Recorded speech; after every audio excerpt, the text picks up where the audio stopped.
바로 얼마 전에 데브라이너가 이제 맨시티와의 계약 만료로 시티를 떠난다는 소식이 있었는데 모르겠어요. 저 같은 경우는 이 소식에 대해서 좀 개인적으로는 마음 한켠에 좀 여러 가지 생각이 들게 되는데, 왜냐하면 케빈 데브라이너라는 선수가 시티에 줬던 도움들, 그리고 맨시티의 지금의 시대를 만들었던, 그 영광의 시대를 만들었던 가장 중요한 선수 중 하나였다는 건 누구도 부정을 못하기 때문에, 어떻게 보면은 시티 팬분들한테는 그만큼 친근했던 선수였고, 또 많은 걸 보여준 선수였고, 또 참 많은 사랑을 받았던 선수가 아니었나. 좀 보여드리고 싶은 게, 데브라이너가 이번에 떠나는 얘기를 하면서 시티 팬분들한테 편지를 하나 남겼어요. 케빈 데브라이너가 팬분들한테 보내는 편지입니다. 이 글을 보면 여러분은 아마 상황이 어떻게 되고 있는지 알게 되겠죠. 바로 본론을 말씀드리자면, 남은 몇 달이 제가 맨시티 선수로서 보내는 마지막 몇 달이라는 것을 여러분께 전하고자 합니다. 이에 대해서 쉽게 글로 쓰기는 어렵지만, 축구 선수로서 우리 모두는 결국엔 이런 날이 온다는 것을 알고 있습니다. 축구는 저를 여러분에게로, 그리고 이 도시로 이끌었습니다.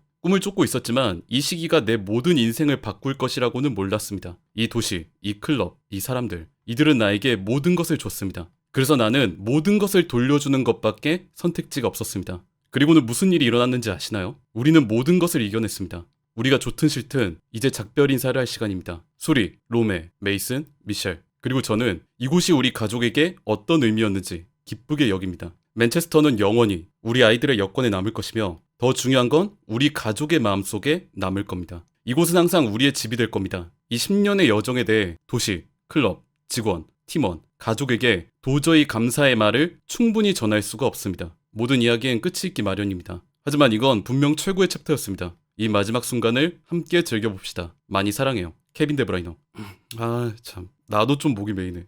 우는 건 아니고요. 우는 건 아니고, 데브라이너가 참 뭐라 해야 될까, 난 항상 그런 것 같아. 팀의 상징이 됐던 선수들이 떠나는 모습을 볼 때마다 난 되게 좀 울컥하는 마음이 되게 크거든요. 예전에 마르코 로이스 관련됐어도 약간 그런 느낌이 있었고, 그런 한 팀에 대해서 충성이나 많은 기여를 했던 선수들이 떠나는 거를 볼 때마다 좀 울컥하는 마음이 없잖아 드는 것 같아. 그런 것들에 대해서. 비단 데브라이너뿐만이 아니라, 여러분은 어떻게 생각할지 모르겠지만 저는 개인적으로 케빈 데브라이너는 프리미어리그 최고의 미드필더 중에 하나라고 분명히 생각을 해요. 이견이 있을 수도 있지만은 나는 개인적으로 그렇게 생각을 합니다. 최고 미드필더 중 하나다. 근데 모두가 좀 그렇지 않을까? 그냥 마음 한켠이 너무 좀 안 좋잖아. 그게 시티여서 그렇고 데브라이너여서 그렇고 그런 게 아니라. 그래서 나는 개인적으로 데브라이너가 참 22-23 시즌이 다행이었다는 생각이 돌이켜보니까 들어요. 시티 입장에서는. 그의 좀 오랜 염원이었던 것들을 많이 잃었잖아요. 물론 이제 유종의 미를 거두려면은 지금 시티가 물론 리그 시즌이 좀 전체적으로 안 좋았고, 하지만 FA컵이 남아있잖아요. 그래서 유종의 미를 거두기 위해서는 FA컵을 따는 게 정말 중요하다.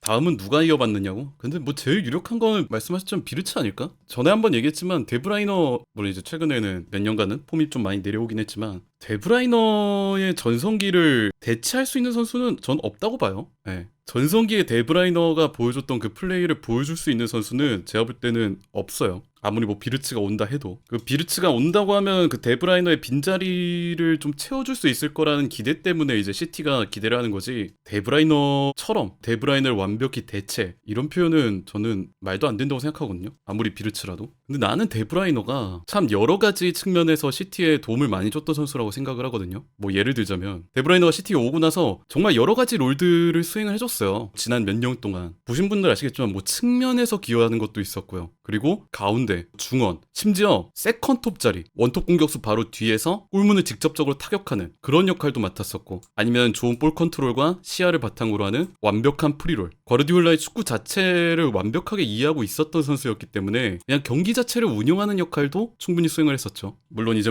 나이가 들면서 많은 활동량을 요구하는 윙자리라든지, 아니면 필드 전체를 오가는 프리롤 자리들, 이런 것들은 좀 수행하기 어려워진 거는 분명히 있었지만은, 그래도 이제 파이널 서드까지 시티가 볼을 끌고 올라갔을 때 공격 상황을 조율하는 역할들, 이런 것들은 충분히 해줬다. 특히 오른쪽으로 많이 빠지면서 혼란을 겨냥했던 크로스라든지, 아니면 본인에게 선수가 끌어당겨지는 걸 활용해서 다른 동료에게 공간을 내주는 플레이라든지, 이런 것들은 이제 말년에도 충분히 나왔었죠. 제가 데브라이너의 지난 시기를 보면서 감히 얘기를 하자면 케빈 데브라이너라는 선수는 클래식한 미드필더와 현대 축구의 미드필더가 결합된 선수였다. 이렇게 생각을 해요. 좀 클래식한 미드필더, 중앙에서 볼을 잡고 위로 올라갔을 때 전방향으로 패스를 뿌리거나 아니면은 강력한 중거리포 한 방을 노리면서 상대의 간담을 서늘하게 만들거나 우리가 정말 예전에 그런 미드필더들에게서 봤었던 그런 파괴력을 보여줬던 선수였고, 여기에 추가적으로 현대 축구를 대표하는 그 패러다임, 그 펩의 포지션 플레이, 필드를 바라보는 그 시선을 명확하게 이해하고 있었기 때문에 그 공간 활용을 너무나 잘했어요. 아, 내가 어느 공간으로 가면은 상대가 어떤 공간에 몰리겠지? 그리고 그 반면에 어느 공간에 있는 내 동료가 자유를 얻겠지? 그리고 그쪽에 볼을 뿌려주면은 어떻게 우리가 전진할 수 있겠지? 이런 거에 대한 이해도가 남달랐던 선수였습니다. 그래서 축구 팬들이 데브라이너를 봤을 때 클래식한 맛, 그리고 현대적인 맛, 이런 것들이 완벽하게 융합됐던 선수였다. 이렇게 생각할 수 있죠.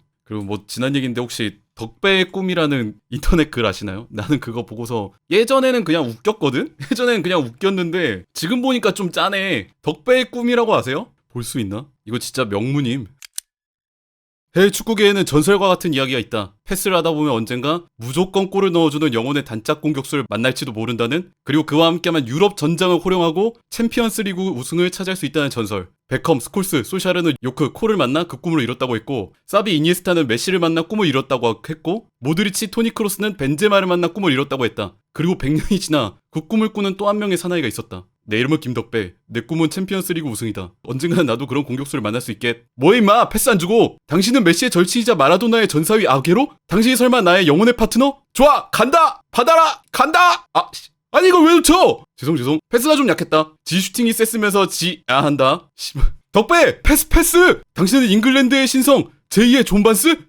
좋아! 다시 한번 간다! 받아라! 자, 간다! 이걸 막네? 패스를 발밑에 주면 어떡함? 공간으로 줬어야지. 그럼 그렇지. 이런 놈들이랑 챔스는 무슨? 맨시티! 제2의 네이마르, 브라질의 신성, 가브리엘 제주스 영입? 헤이 덕배씨, 패스만 주세요. 골은 내가 넣어드릴 테니까. 나는 득점함, 넌 도움함. 오케이? 그대가 혹시 나의 영혼의 단짝? 손캐, 마누라 뒤졌다. 나도 최고의 파트너를 얻었다고? 가자! 제2의 네이마르! 정면이네.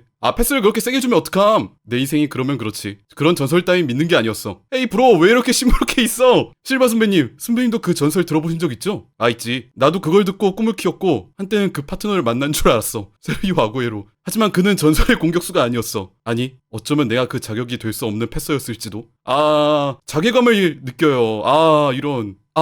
그래, 문제는 나였는지도. 나조차 전설적인 패서가 아닌데 챔스 우승은 그저 허황된 꿈이었는지도 몰라. 그 전설도 선택받은 자들에게만 주어주는 기회였을지도. 그래, 다 포기하자. 그 꿈. 뭐해, 패스 안 주고. 어차피 줘도 못 넣을 거면서. 자, 받아라. 골대 존나 작네. 헤이 슛. 못 넣을 거 알고 주는 게 더 힘드네. 수비수 존나 많네. 쏘리요. 그럴 줄 알았다. 그렇게 패스를 뱉어내던 두 바보들도 떠나고 나의 꿈도 희미해질 때쯤 이상한 놈이 나타났다. 하이요, 그냥 패스 아무렇게나 주세요. 아무렇게나 넣으면 되니. 이번에도 허세만 가득한 당돌찬 신인의 패기라 생각했다. 시작해볼까? 패스! 응? 여기서? 골! 내가 뭘 본 거지? 뭐해? 패스! 골을 넣는다고? 골 넣는 게 공격수 아니에요? 패스 존나 잘하시네. 내 패스 안 약함? 안 쌤? 너무 짧거나 길지 않아요? 뭔 소리예요? 패스가 약하면 제가 강하게 받으면 되고, 패스가 강하면 제가 약하게 받으면 되고, 패스가 짧으면 한 번 더 치고 나가면 되고, 패스가 길면 논스톱으로 때리면 되죠. 히응. 어디서 패스라이팅이라도 당하셨었어요? 내 패스가 잘못된 게 아니었구나. 덕배형 뭐예요? 빨리 패스 주세요. 여기 샤샷 한 골 추가요. 실바씨. 아니, 하늘은 왜 바라보는데? 하늘은 왜 바라보는데? 실바씨, 어쩌면 그 전설이 정말인지도 모르겠어요. 정말 혹시라도, 만약이라도 나에게. 덕배형 뭐예요? 빨리 골 넣으러 가요. 이 마지막에 이 해맑은 게 진짜 졸라 웃겨. 이게 제가 몇 년 전 자료인데 아직도 정말 시간 날 때마다 웃으면서 봅니다. 덕배의 꿈. 꿈을 이뤘죠, 데브라이너는. 꿈을 이뤘다는 거. 근데 실바는 왜 죽였냐? 실바의 하늘을 왜 보는데?